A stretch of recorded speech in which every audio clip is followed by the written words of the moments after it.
Hey there, awesome physics students. Let's talk about torque. Well, what is torque? Well, torque is a rotational force. So if you ask the question, what causes acceleration, linear acceleration? The answer to that is force causes linear acceleration. And don't forget that there's a property of a mass or inertia in the middle there that helps determine the acceleration. What causes angular acceleration? Well, the answer to that is torque. Torque causes a change in the rotational state of an object, just like force causes a change in the motion of an object, change in velocity in particular. So before we get started with some of the details, I wanted to do an example here. If you go find an object that has a very large mass or weight at one end, like a golf club or a sledgehammer or an axe or something like that. This is a croquet stick. And try it holding it in a couple different ways so you can feel the torque. If you hold it like this, put your hand at the very end and hold it up like this at an angle and feel how that feels, how much torque you need to provide to prevent this from rotating, versus holding it horizontal like this. You can feel the difference in your hand, and you can even try your non-dominant hand, like your left hand, for example, if you can't feel it if it's not a very heavy object. Also try noticing the difference between holding it at the end here versus holding it right here. And you should feel a difference in that as well. Okay, so let's talk about torque. If I want to get this to rotate about, and I'm considering the axis of rotation to be at my hand, so it's rotating like this, we know intuitively that if I want to get this to rotate like that, I need to put a force either like this or like this. The force needs to be perpendicular to the rod here. We know intuitively that a force that's parallel to the rod is not going to cause rotations about the axis here. And so why is that? Let's talk about torque then to explain why that is. So imagine that we have a rod and we have the axis of rotation of the rod is at the end of the rod.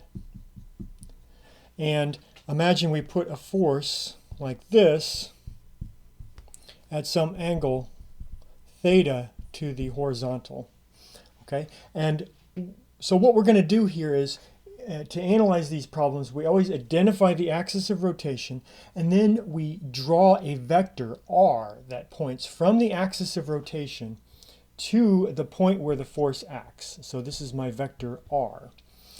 And so then theta is the angle between my vector r and the force. Now we know intuitively, like I mentioned before, that it's only the perpendicular parts of the force that cause the rotation around this axis. So I can break this force up into a perpendicular part and a parallel part. And we don't care about the parallel part. That's not going to cause or change the rotational state around this axis. We only care about the perpendicular part. So the torque is just going to be the perpendicular part of the force times the distance from the axis of rotation, or the magnitude of this r vector. Well, what is this perpendicular part of this force? Well, this is just the magnitude of the force, the length of this hypotenuse, times this is opposite to the angle theta. So this is, I'm going to multiply this by sine theta. And so I can also write this as the magnitude of the force times sine theta times the magnitude of r. Okay? Now there's another way to look at this. The other way to look at this is to use what's called the line of action of the force. And to do that, I just take the force and I extend it to plus and minus infinity, like this.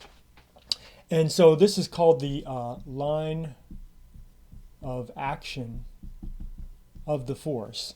And the idea here is that I can then identify the perpendicular from the axis to the line of action, the perpendicular distance, and I'm going to call that r perpendicular. That's the part of r that is perpendicular to F, the force.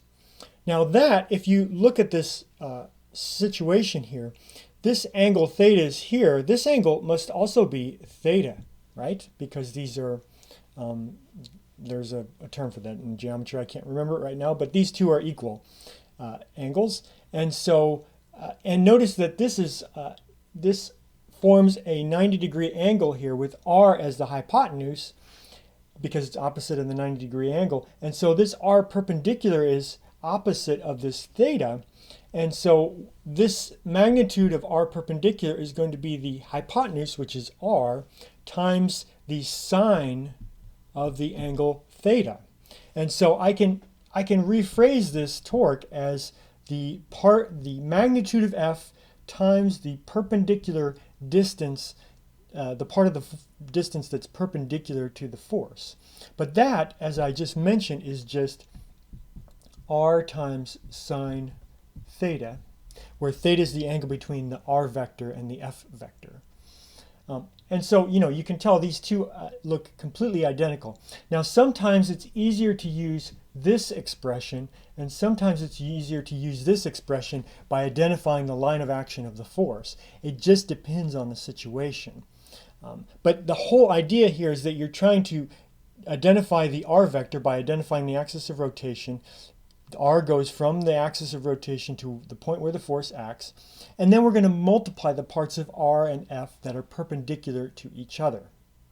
Okay, so let's go back and think about the situation where I was holding in my hand something that had a very large mass at the end. So if I hold it here, if I put the axis here, then of course the weight here is down like this.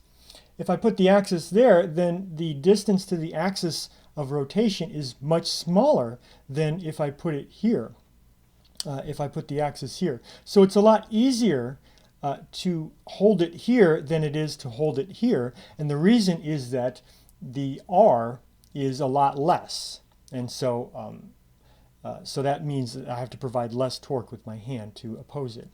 Alternatively, if I imagine holding it like at an angle like this, and I'm at the end here, so the axis is here, then in this case the force is because of gravity, that's because of the weight, and in this case the angle is not 90 degrees. Here the angle is between r and f is 90 degrees. Here the angle is something less than 90 degrees, right? Because my r vector goes from the axis to the point where my force acts. So r is like this.